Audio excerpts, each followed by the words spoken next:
নমস্কার বন্ধুরা, আমার চ্যানেলে আপনাদের অনেক অনেক স্বাগত। আজকে আমি যে রেসিপিটা শেয়ার করব সেটি প্রায় সকলেরই জানা। এটি সকালে বা বিকালে জলখাবার হিসেবে আপনারা বানিয়ে নিতে পারেন। বাড়িতে থাকা সামান্য উপকরণ দিয়ে খুবই অল্প সময়ে আজকে আমি বানিয়ে নিলাম গোলা রুটি। রেসিপিটা বানানোর জন্য আমি নিয়েছি গ্রেট করে রাখা আলু, গ্রেট করে রাখা আদা, কুচিয়ে রাখা লঙ্কা আর কুচিয়ে রাখা পেঁয়াজ। এরপর আমি অন্য একটি পাত্র নিয়ে নিয়েছি। এর মধ্যে দিয়ে দেব 2 কাপ পরিমাণ ময়দা, আর দিয়ে দেব স্বাদ মতো নুন, আর এর মধ্যে দিয়ে দেব অল্প পরিমাণ চিনি। এর মধ্যে দিয়ে দিয়েছি গ্রেট করে রাখা আলু, আর দিয়ে দেব কুচিয়ে রাখা পেঁয়াজ, আর এর মধ্যে দিয়ে দেব কুচিয়ে রাখা লঙ্কা,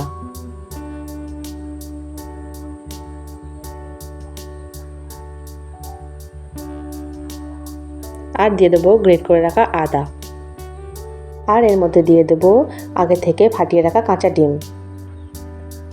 এগুলিকে এবার ভালো করে আমি মিক্স করে নেব।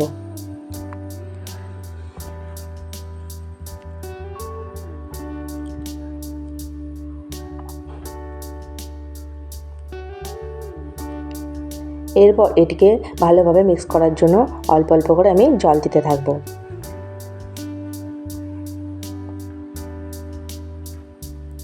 এইভাবে জল দিয়ে দিয়ে আমি একটা বাটার তৈরি করে ফেলবো।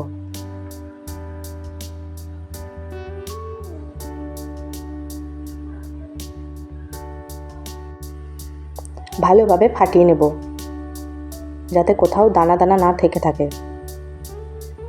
এর মধ্যে আবারও একটু জল অ্যাড করে দেব।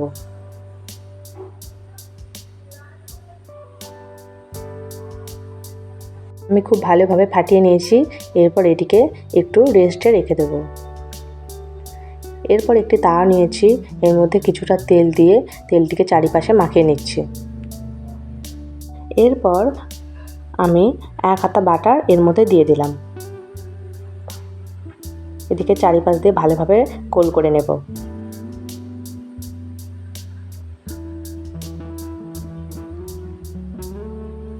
এক পিঠটা ভালোভাবে হতে দেব। এরপর এটিকে একটি খুন্তির সাহায্যে উল্টে নেব।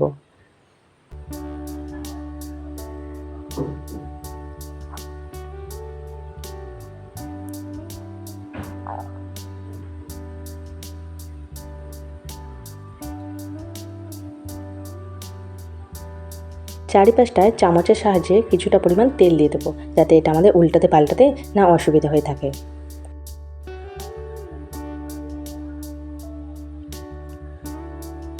আরও একবার উল্টে দেব। দেখতেই পাচ্ছ একদিকটা আমার লাল লাল করে ভাজা হয়ে গেছে। এরপর এটিকে আমি তুলে নেব। ঠিক একইভাবে তাওয়াতে আমি পরিমাণ মতো কিছুটা তেল দিয়ে দেব। তেলটি গরম হয়ে গেলে এর মধ্যে আমি আবার বাটারটা দিয়ে দেব। হাতায় করে ভালোভাবে চারিপাশটা গোল করে নেব।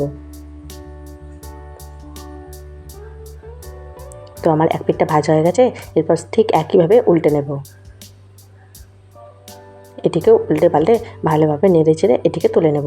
তাহলেই আমাদের রেডি গোলা রুটি। এই রেসিপিটা হয়তো অনেকেরই জানা, কিন্তু এই রেসিপিটা যারা জানেননি এটি শুধুমাত্র তাদের জন্য। এতে যখন কিছু না থাকে তখন এইভাবে বানিয়ে জলখাবারে দেওয়া যায়। বাচ্চা থেকে বড়রা এটি সবাই পছন্দ করে। রেসিপিটা যদি ভালো লেগে থাকে তাহলে অবশ্যই একটি লাইক করে দিও। বন্ধুরা, যারা আমার চ্যানেলটি এখনও সাবস্ক্রাইব করেনি আপনারা অবশ্যই সাবস্ক্রাইব করে দেবেন।